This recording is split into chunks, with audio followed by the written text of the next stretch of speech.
കലൈഞ്ചർ തിലകം പുരട്ചി കലൈഞ്ചർ എന്നെല്ലാം തമിഴർ വാഴ്ത്തിയ ഒരു നടനുണ്ട്. നടൻ രവിചന്ദ്രൻ. രവിചന്ദ്രൻ ജനിച്ചത് മലേഷ്യയിൽ. വളർന്നത്, അദ്ദേഹത്തെ നടനാക്കി വളർത്തിയത് തമിഴ്നാട്. നാടകത്തിലൂടെയാണ് അദ്ദേഹം സിനിമയിൽ എത്തിയത്. അതിവേഗം തമിഴ്നാട്ടിലെ സൂപ്പർ താരങ്ങളിൽ ഒരാളായി മാറി. എംജിആറും ശിവാജി ഗണേശനും നിറഞ്ഞു നിന്ന തമിഴ് സിനിമയിൽ വേറിട്ട കാഴ്ചയായി രവിചന്ദ്രൻ മാറി. രവിചന്ദ്രന് ഒരു മലയാള ബന്ധമുണ്ട്. അത് വളരെ ശ്രദ്ധേയമായ ഒരു ബന്ധമാണ്. പ്രേം നസീറും ഷീലയും അടിച്ച് പിരിയുന്നു. അതിനുള്ള കാരണങ്ങളൊക്കെ സിനിമാ കേരള പലപ്പോഴായി പറഞ്ഞിട്ടുണ്ട്. ഷീലയ്ക്ക് പ്രേം നസീറിനോട് കടുത്ത പ്രണയം, തന്റെ കുടുംബത്തെ ഉപേക്ഷിക്കാൻ പ്രേം നസീർ തയ്യാറാകാത്ത അവസ്ഥ, ഷീല പ്രണയ നൈരാശ്യത്താൽ മനം നൊന്ത് ആത്മഹത്യ ചെയ്യേണ്ടി വരുന്ന സാഹചര്യം, ആത്മഹത്യയിൽ നിന്ന് ചിറയങ്കിഴ ജി.കെ. പിള്ള, നസീറിന്റെ സുഹൃത്തായ ജി.കെ. പിള്ളയും സത്യനും ഷീലയെ രക്ഷിച്ച സംഭവം ഒക്കെ സിനിമാ കേരള പല പ്രാവശ്യമായി പറഞ്ഞിട്ടുണ്ട്. നസീറുമായി വേർപിരിഞ്ഞ ശേഷം ഷീലയുടെ ലക്ഷ്യം മലയാളത്തിലെ നിത്യഹരിത നായകനും സൂപ്പർ താരവുമായ നസീറിനെ തകർക്കുക എന്നുള്ളതായിരുന്നു. അതിനായി ഷീല കണ്ടെത്തിയ മാർഗമാണ് രവിചന്ദ്രൻ എന്ന വ്യക്തി, എന്ന നടൻ. നസീറുമായി അകന്ന ശേഷം രവിചന്ദ്രനും ഷീലയും തമ്മിൽ പ്രണയത്തിലായി.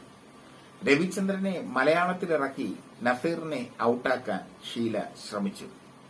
വിമോചന സമരം എന്ന ചിത്രത്തിലൂടെയാണ് അദ്ദേഹം ആദ്യം മലയാളത്തിലെത്തുന്നത്. പിന്നീട് ഷീലയുടെ ശുപാർശയിൽ അഗ്നിമൃഗം, ആരോമലുണ്ണി, ഓമന, ശക്തി തുടങ്ങിയ ചിത്രങ്ങളിലൊക്കെ അഭിനയിച്ചു. ആരോമലുണ്ണിയിൽ നസീറായിരുന്നു നായകൻ. അതിൽ കണ്ണപ്പനുണ്ണിയുടെ വേഷമാണ് രവിചന്ദ്രൻ ചെയ്തത്.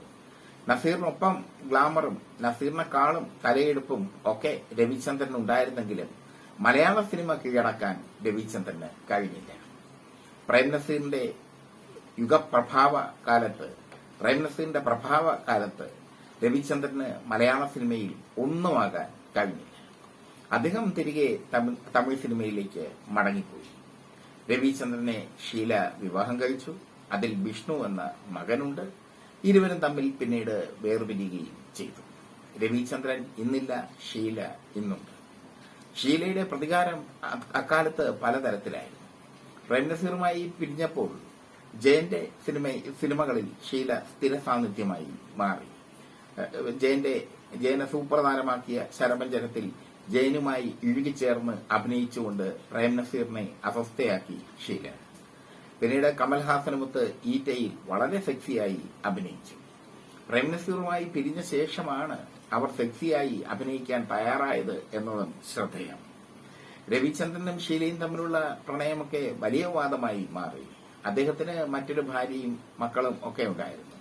അതെല്ലാം ഉപേക്ഷിച്ചാണ് ഷീല അദ്ദേഹത്തെ തട്ടിയെടുത്തത്. എന്തായാലും രവിചന്ദ്രനെ തട്ടിയെടുത്ത ഷീലയ്ക്ക് അദ്ദേഹവുമായി കൂടുതൽ കാലം മുന്നോട്ടു പോകാൻ കഴിഞ്ഞില്ല.